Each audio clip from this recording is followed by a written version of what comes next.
imposé la liste de son neveu Baoro Théophile. C'est le journal qui propose également l'article ce matin. Le même journal parle aussi de concession du terminal à conteneurs de Douala, du port de Douala, donc avec le port de Douala qui s'offre un nouveau système informatique à 2 milliards de francs CFA.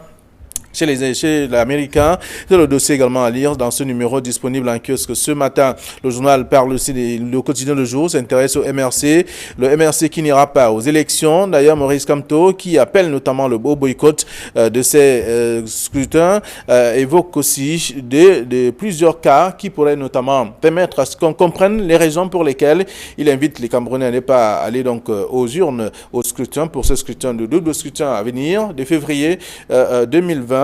C'est à découvrir dans le journal, le quotidien Le Jour de ce matin qui parle aussi de Yaoundé. Polémique autour de la mort d'une fillette. C'est le journal qui propose également l'article ce matin. Mutation pour sa part par les MRC. Coup de théâtre, c'est le titre de ce matin. Pour expliquer également ce qui se déroule au MRC, enjeux et conséquences du boycott des législatives et municipales 2020. D'ailleurs, décidé par le mouvement pour la renaissance du Cameroun. C'est à lire en page 9 du journal. Le journal parle également d'un fou ou l'affaire des filles enlevées fait grabuge également. C'est le journal qui propose aussi ces mutations disponibles en kiosque ce matin, tout comme le journal, le quotidien de l'économie qui parle de l'eau potable, un financement de la Banque islamique de développement pour desservir 60 villages. C'est le journal qui propose le dossier. Le journal parle également de législative vers une révision du code du travail. C'est également l'autre article à découvrir dans le même numéro disponible en kiosque ce matin. Le soir hebdomadaire parle de la deuxième conférence semestrielle des gouverneurs des régions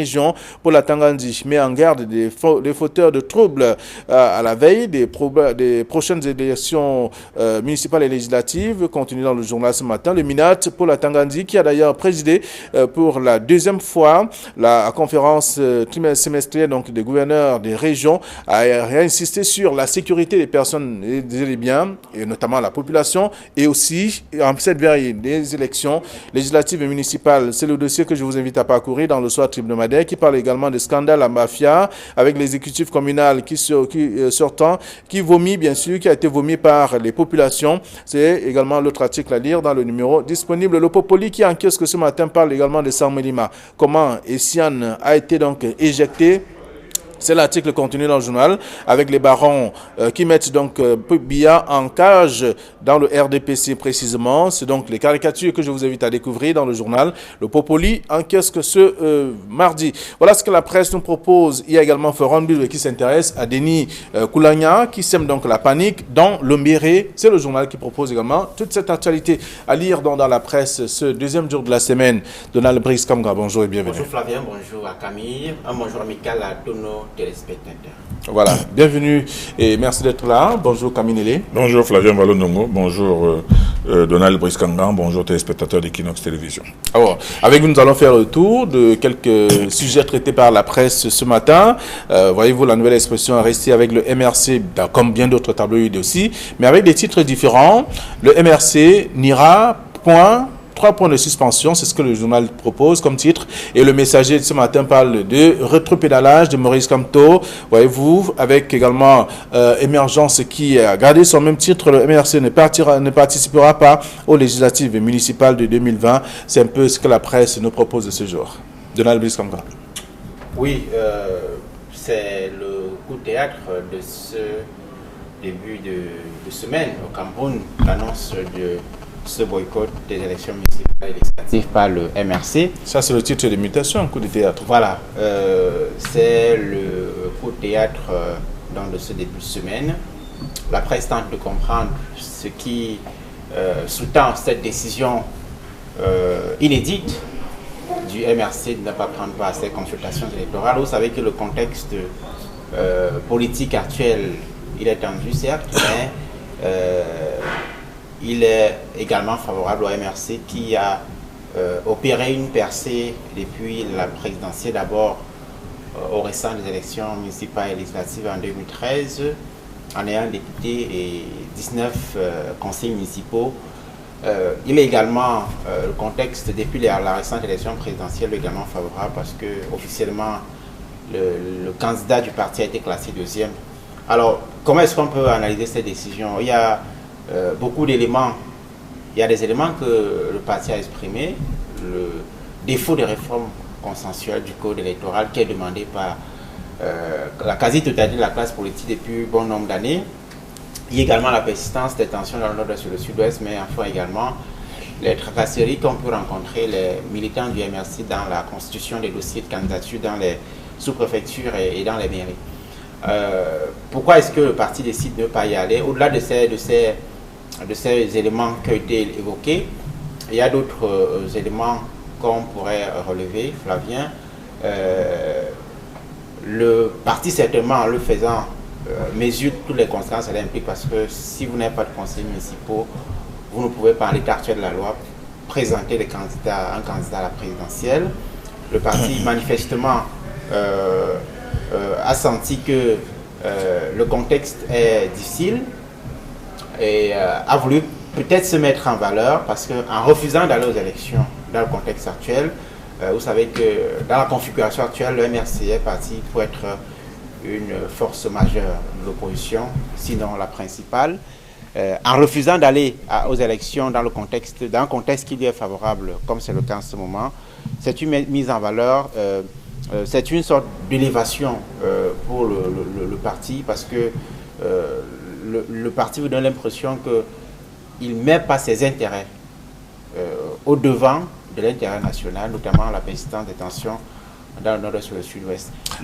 Les raisons évoquées tout à l'heure, vous avez parlé de la situation dans les régions anglophones, vous avez parlé également du code électoral, qui n'est pas celui qu'il faut, en tout cas pour l'instant, pour favoriser en tout cas une élection libre et transparente au Cameroun. Ce sont les mêmes problèmes qui ont été posés avant la présidentielle. Oui. Le MRC, quand même, a pris part à la présidentielle. Nous avons écouté les réponses du MRC par cette question revient. Nous avons écouté les versions du MRC. Le parti estime qu'il allait à l'élection présidentielle pour exposer la caducité de ce système électoral, mais également la mauvaise foi des concurrents politiques, avec en prime l'organe qui était censé être l'arbitre, à savoir le Conseil constitutionnel, qui a travaillé dans les conditions qu'on sait et qui a proclamé les résultats qui sont ceux que nous connaissons. D'accord. La presse a eu à traiter, en tout cas de façon diversifiée et variée, cette actualité. Camille Nelly, vous avez parcouru les unes des journaux ce matin également. J'ai parcouru le titre qui m'a le plus fait sourire, bien évidemment, c'est celui de mutation. Vous savez, mutation avec ces jeux de mots, coup de théâtre, mais coup, c'est pas un coup C-O-U-P, mais c'est coup C-O-U, accent circonflexe, c'est-à-dire que le coup, qu'est-ce que va coûter ce coup de théâtre-là? Et évidemment, effectivement, ce qui s'est passé hier, il y en a certains qui ont pris ça pour un coup de tonnerre, mais le coup de tonnerre, certainement, a été perçu à l'intérieur du MRC, où l'on voyait encore jusqu'à hier des dizaines de candidats en train de courir comme des dératés pour aller construire une liste pour être député ou pour être conseiller municipal. Bon, l'adhésion de M. Kamto, prise certainement sans avoir consulté beaucoup de gens, il s'est peut-être concerté avec le simple directoire pour décider de boycotter, même pas de boycotter, mais disons de ne pas participer à cette élection. On verra bien ce que ça va donner. On verra bien ce que ça va donner, parce que sur le plan technique, pendant 5 ans, le MRC est exclu de la vie politique du Cameroun. Pas de conseils municipaux, pas d'élus à l'Assemblée nationale. Et seulement, il y a même un contre-coup. C'est que dans 5 ans, à la prochaine élection présidentielle, il est disqualifié d'office, puisque pour être candidat à l'élection présidentielle, il faut avoir au moins un député. Donc, est-ce que c'est une décision spectaculaire? Un conseil, vous voulez dire? Pardon? Un conseil, je veux dire. Est-ce que c'est une décision spectaculaire juste pour faire le buzz et donner l'impression que, bon, voilà, un parti politique peut décider de ne pas participer à une élection? Personne n'a oublié ici ce qui s'est passé en 1992, quand le SDF a boycotté l'élection législative, et ça donne la possibilité à beaucoup d'autres partis d'émerger. Et on a vu ainsi le NDP se retrouver avec 70 députés à l'Assemblée nationale, ce qui n'aurait peut-être pas été le cas. Pratiquement, c'est la même chose. Ce qui n'aurait peut-être pas été le cas si le SDF avait été sur le terrain. Bon, maintenant, aujourd'hui, on se retrouve dans une situation où le désistement, parce que c'est d'un désistement qu'il s'agit, du MRC donne seulement des coups de franche à un certain nombre de partis qui étaient en train de courir à gauche, à droite pour des mutualisations. Parce qu'ils savaient très bien que ces partis savaient très bien... C'est la nouvelle donne maintenant. Non, on ne peut pas que c'est la nouvelle de ces partis. La plupart de ces partis sont en réalité en perte de vitesse. Ils savaient très bien que le MRC était plutôt lui en forme ascendante. Et d'ailleurs, beaucoup de militants de ces partis avaient déserté ces partis pour se retrouver dans le MRC. Et donc, ces partis aujourd'hui qui voient que le concurrent, celui qui avait même débauché ces militants, n'est plus dans la course, ça va même donner un peu plus de tonus. Et de deux, moi je pense surtout au désappointement de tous ces candidats qui étaient désengagés. Je pense par exemple à Michel Klader-Pécois, qui a quitté l'UPC il y a 2 ou 3 mois uniquement parce qu'il a foi en le MRC. Il est venu pour être candidat. Je pense à M. Djamène Célestin, que l'on a vu à Equinox Télévision hier, qui malgré son courage n'a pas pu cacher son dépit. Parce que les gens qui étaient engagés à aller à la compétition et à la dernière seconde leur dire qu'il n'y a pas de compétition, ça coûte ce que ça coûte. Mais seulement, qu'est-ce que M. Kamto attend de ce désistement? Est-ce que veut-il compter, son objectif est-il d'amener les Camerounais à ne pas voter, ou alors d'amener les autres partis politiques à ne pas voter? Ça, c'est une question. Mais l'autre question, la question qui se pose, c'est que la justification que lui pose, en disant qu'il ne participe pas à l'élection parce qu'il y a une crise au Nozo, d'abord, quand il était candidat à l'élection présidentielle, cette crise était là, mais seulement, que n'aurait-on pas dit, ou que n'aurait-on pas fait, que n'aurait-on pas hurlé, si Paul Biya avait dit, bon, écoutez, à cause de la persistance de l'insécurité dans le Nozo, il n'y a pas d'élection sine-die. C'est-à-dire on attend que ça se règle. Qu'est-ce qu'on n'aurait pas dit? Parce que maintenant c'est trop facile de dire qu'on ne peut pas faire l'élection parce qu'une partie du pays n'existe pas. Mais seulement, si on ne s'en tient qu'à cela, qui peut dire quand va s'arrêter cette crise? Donc moi je pense que le MRC a fait son coup. Le MRC seul sait pourquoi il l'a fait, mais tu veux dire que ce n'est pas une opération inédite, ce n'est pas la première fois qu'un parti se désiste au Cameroun, mais seulement avec ce qui se passe aujourd'hui, je pense qu'il va y avoir une crise même à l'intérieur du MRC. Alors, il y a quand même des conséquences à relever à la suite notamment de ce désistement. Bon, les conséquences, je voudrais d'abord relever à la suite de Camille que il est difficile de comparer le contexte de 92 à celui de 2019. En 92, le vent de l'Est, le vent de la démocratie souffle à peine. En 2019, on est en fin de règne. Le contexte est complètement différent. On ne peut pas comparer le boycott du SDF du 1er mars 92 au boycott que vient d'opérer le MRC. Deuxième élément, en boycottant le scrutin, le MRC place le gouvernement face à ses responsabilités. Le gouvernement qui est, d'après la loi fondamentale, responsable de la politique de la nation, de la cohésion sociale. Cette union nationale aujourd'hui est galvaudée. Elle est mise en mal plus que jamais en raison des tensions dans le nord-ouest et le sud-ouest, des discours tribaux qui s'en rajoutent, ainsi de suite. Il met le gouvernement, il embarrasse ce boycott, l'ensemble de la classe politique.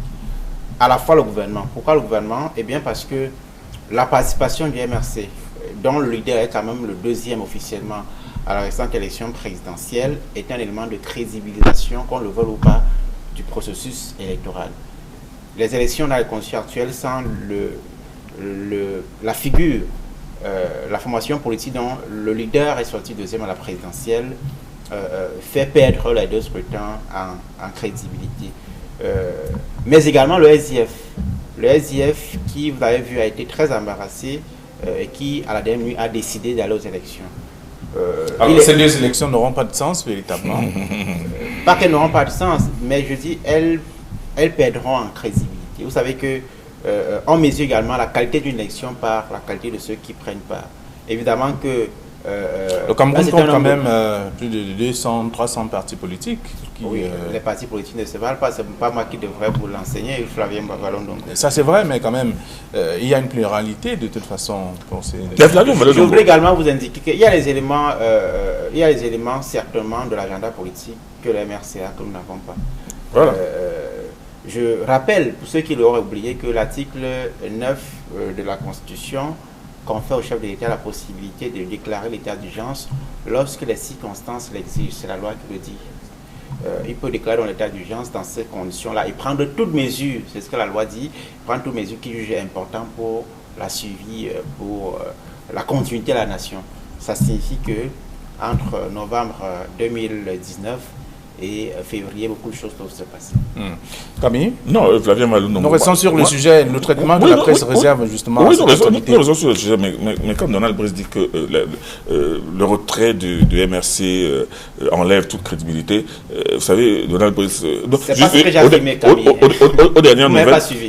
Aux dernières nouvelles, les listes que le MRC avait pu comptabiliser, il n'y en avait que 37. Alors 37 sur les 360 communes uniquement dans le pays. Je ne sais pas si cela aurait pu peser. Moi, je pense qu'il faut regarder les choses sous un autre prisme. Il faut se demander que cache ce désistement du MRC et quelles répercussions ce désistement va avoir à l'intérieur du MRC. Parce que moi, je le sais, je le vois, j'ai vu des Camerounais courir pour être candidat au MRC. Maintenant, vous pensez que cette décision qui est prise à la dernière minute et au moment où il s'attendait, au moment de la clôture, vous pensez que ça va arranger justement la situation et même ça va arranger même l'affect de ces Camerounais qui, justement, conscients de ce que vous appelez comme la force montante du MRC dans l'échiquier politique. C'est pas moi qui le considère, vous venez de le dire. Mais je suis en train de dire que... Vous n'avez pas répondu à une de mes questions, parlant de des conséquences, en tout cas, après ce désistement. Oui, je dis, le désistement a une conséquence certaine sur la crédibilité du scrutin. Si vous allez aux élections dans les... Les militants qui s'étaient déjà engagés à la course. Absolument que... oui, évidemment que pour les militants, ça va se gérer en interne. Vous avez suivi, il peut y avoir des mécontents parce qu'on a fait des efforts... Il y a beaucoup de mécontents.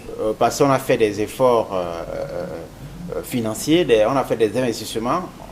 C'est tout à fait normal, mais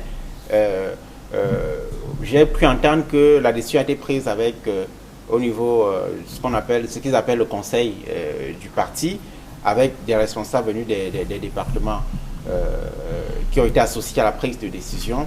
Évidemment que les militants qui n'ont pas un certain nombre d'informations peuvent ne pas comprendre la décision du parti, mais il faut être naïf pour penser que le MRC, qui a quand même un certain nombre de militants, qui a une certaine qualité de militants en termes de niveau intellectuel, de stratège, de conseiller, ont pu prendre, il faut être naïf, il faut penser que le MRC a pu prendre une décision aussi lourde sans mesurer les tenants et les aboutissants. Je dis, l'agenda politique nous réservera certainement d'autres surprises. C'est ce que nous disons. Certainement, le MRC a un agenda politique derrière ce désistement. De toute façon. En tout cas, la presse, nous nous intéressons davantage au titre proposé par les tabloïds ce matin, parlant de ce rétropédalage de Maurice Kamto, c'est le messager qu'il dit.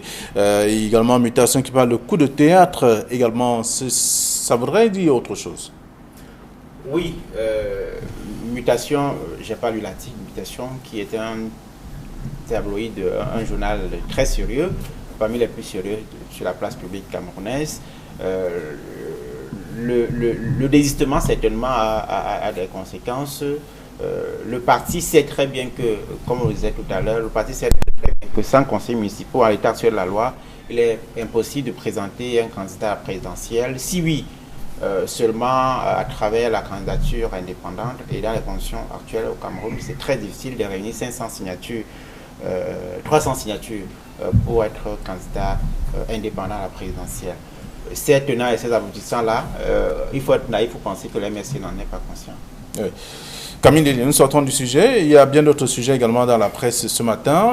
On parle aussi du RDPC qui a des soucis véritables à certains endroits, avec notamment des manigances de Ntoné à Vouri-Est, comment les prescriptions du chef de l'État ont été foulées au sol. C'est le journal Le Messager qui le dit.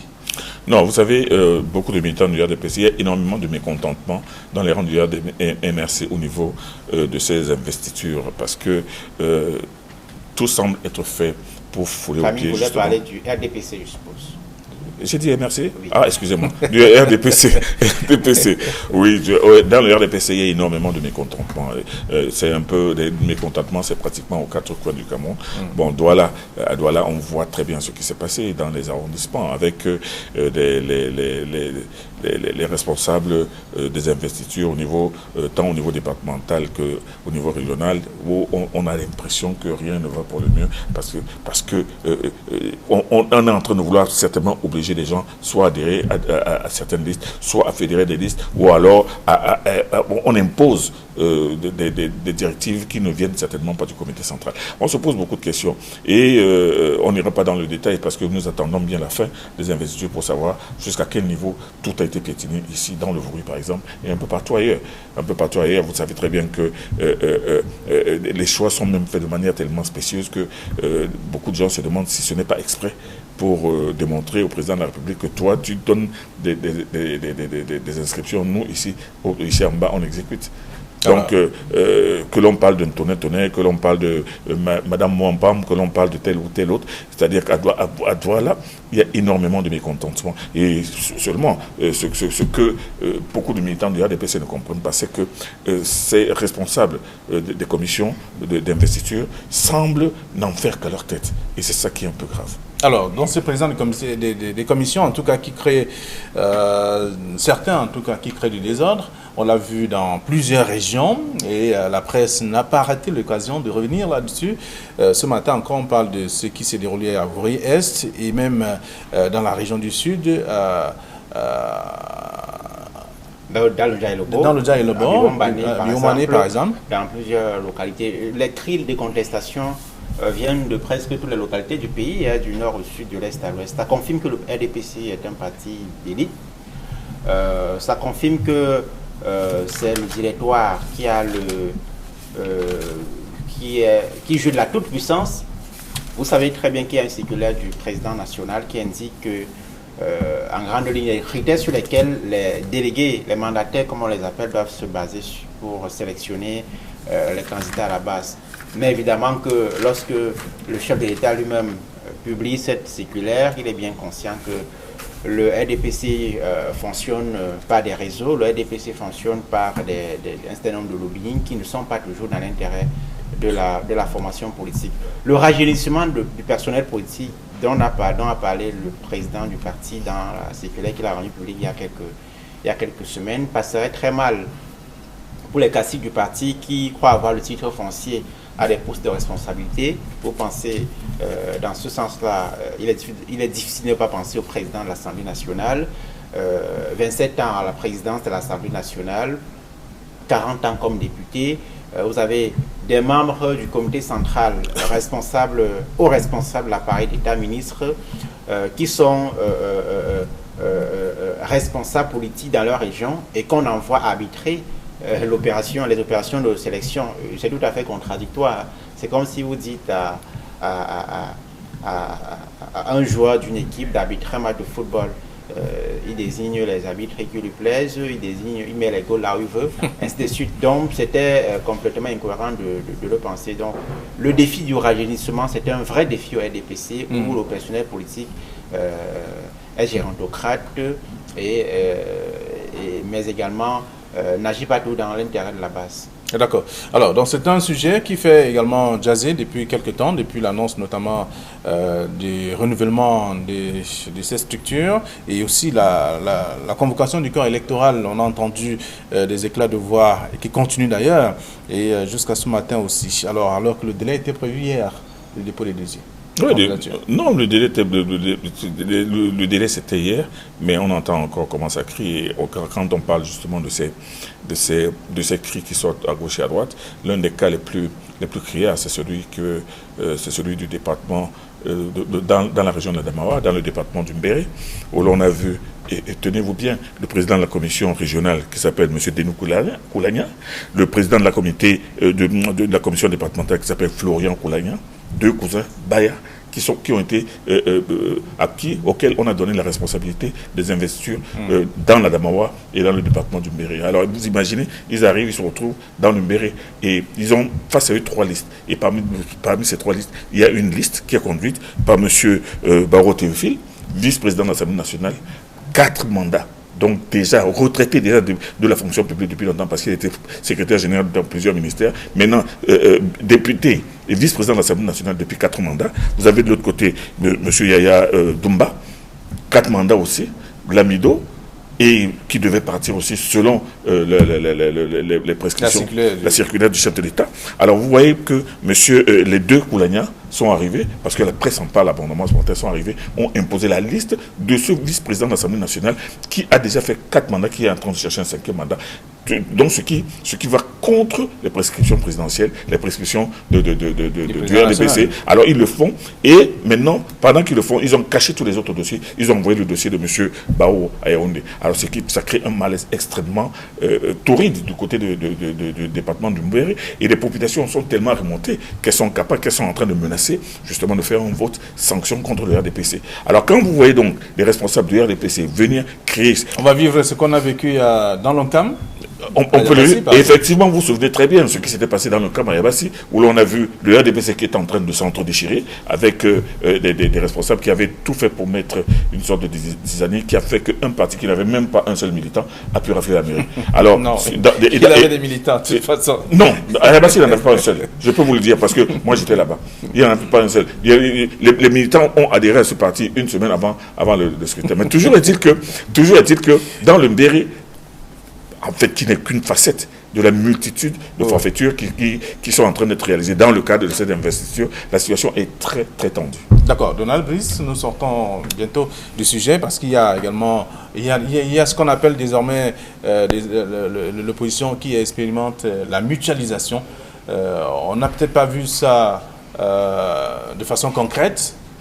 Cette fois, c'est palpable. Oui, avant de dire un mot sur la mutualisation, je voudrais rappeler que il me semble que la circulaire prise par le président national du RDPC, c'est juste pour plaire à une classe politique jeune qui est de plus en plus prétentieuse, qui attend d'être récompensée, qui milite à la base et qui voit les retombées être confisquées depuis belle lurette par des cadres de la formation politique. C'est plus une circulaire pour plaire que pour rendre justice à cette masse-là. Sinon, comment expliquer que le dossier du PAN ou d'autres hauts responsables soit arrivé au comité central de sélection des candidats? Sur la mutualisation des forces de l'opposition, ce n'est qu'une bonne chose.